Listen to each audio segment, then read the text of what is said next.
नमस्कार. गुरुज्ञान ज्योतिष क्लासमध्ये आणि मार्गदर्शनमध्ये मी स्वप्नील देशपांडे तुमच्या सर्वांचं सहर्ष स्वागत करत आहे. मागील एक 3-4 दिवसापासून बराच विषय गाजत आहे आणि तो म्हणजे कॅप्टन खरात नाशिकचे की हा व्यक्ती बोगस निघाला आणि तो काय ज्योतिषशास्त्र बघत होता, संख्याशास्त्र बघत होता. खरोखरच त्या व्यक्तीने, विकृत माणसाने जे कृत्य केलेलं आहे ते खरोखरच निंदनीय आहे. अशा व्यक्तींना जशास तसे म्हणजे जसे इराण, इराकमध्ये, सौदी अरेबियामध्ये कडक शिक्षा दिल्या जातात, अशी शिक्षा अशा माणसाला भर रस्त्यावरती आणून त्याची शिक्षा तिने दिली पाहिजे. म्हणजे आज जर छत्रपती शिवाजी महाराज असते तर त्यांनी हात-पायच काय अनेक काही गोष्टी छाटल्या असत्या.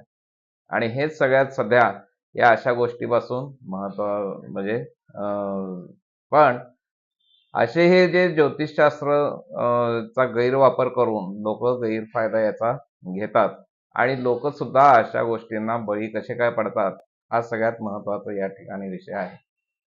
एखादा ज्योतिषशास्त्र म्हणजे एखादा ज्योतिषी स्वतःला समजून घेणारा, तो जर या चांगल्या गोष्टीचा म्हणजे या चांगल्या कलेचा गैरवापर जर करत असेल, तर मात्र हे ज्योतिषशास्त्र मात्र हे बदनाम होत असतं. परंतु या सगळ्या गोष्टीतून सुद्धा आतापर्यंत अजूनही हे ज्योतिषशास्त्र चांगल्या लोकांमुळे टिकून आहे. तर नुसता एक व्यक्ती बदनाम होत नाही, तर त्याच्याबरोबर अनेक गोष्टी या बदनाम होत असतात. म्हणजे काय, कॅप्टन हा माणूस स्वतःला म्हणतो. म्हणजे त्यानं नेव्हीमध्ये काही वर्ष काम केलं. कॅप्टन नसून सुद्धा तो माणूस स्वतःला कॅप्टन म्हणवतो. म्हणजे लोकांच्या मनामध्ये पहिल्यांदा कॅप्टन विषयी घृणा तयार होणार आहे. त्यानंतर दुसरा बळी घेतला त्यांनी चाकणकरांचा. म्हणजे महिला आयोग च्या ज्या अध्यक्ष होत्या त्यांना सुद्धा राजीनामा या व्यक्तीमुळं द्यावा लागला. त्यानंतर त्यांना म्हणायचे अशोक कुमार. म्हणजे अशोक कुमार यांची जी नावं आहेत, त्यांची नावं सध्या ही जास्त सध्या फेमस झालेली आहेत या अशा व्यक्तीमुळं. संख्याशास्त्र आणि राजकारण आपल्याला माहिती आहे की तो माणूस संख्याशास्त्र जास्त बघत होता म्हणे आणि राजकारणी लोक सुद्धा त्याच्याकडे भरपूर जाणं येणं असायचं. तर राजकारणाच्या व्यक्ती सुद्धा यामध्ये सापडलेले आहेत आणि संख्याशास्त्र आणि ज्योतिषशास्त्राचं सुद्धा बदनामी या माणसामुळे, या विकृत माणसामुळे झालेलं आहे. त्यानंतर खरात हे जे आडनाव आहे त्यांचं सुद्धा या ठिकाणी बदनामी त्यांनी करून घेतलेली आहे.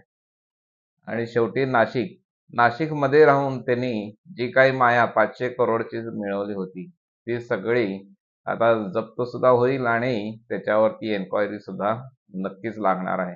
आणि नाशिकचं नाव मात्र या ठिकाणी बदनाम होत आहे. मी एक ज्योतिषी म्हणून या सर्व गोष्टीचा, या खरात, या बोगस व्यक्तीचा मी जाहीर निषेध करत आहे. आणि अशा माणसांमुळेच जी ज्योतिषशास्त्र ही जी कला आहे ही बदनाम होत आहे, असं माझं स्पष्ट मत आहे. काही वर्षांपूर्वी रोबोट हा चित्रपट आला होता. त्यामध्ये रोबोटच्या पहिल्या भागामध्ये रोबोटचे चांगले फायदे म्हणजे चांगले त्याचा जर शास्त्राचा योग्य वापर केला तर ते माणसासाठी कसं वरदान ठरू शकतं हे दाखवलं होतं. परंतु तेच जर शास्त्र चुकीच्या माणसाच्या हातामध्ये जर गेलं तर कशा पद्धतीनं त्याचा वाईट परिणाम समाजाला भोगावा लागतो, त्याचं एक ज्वलंत उदाहरण त्यांनी त्या चित्रपटामध्ये दाखवलं होतं. आणि असंच काहीसं उदाहरण हे कायमस्वरूपीच लोकांच्या म्हणजे अनुभवासाठी हे असणार आहे. आणि अशा बोगस या व्यक्तीचा मी जाहीरपणे निषेध करत आहे. परंतु याचा दोष कोणाला देता येईल?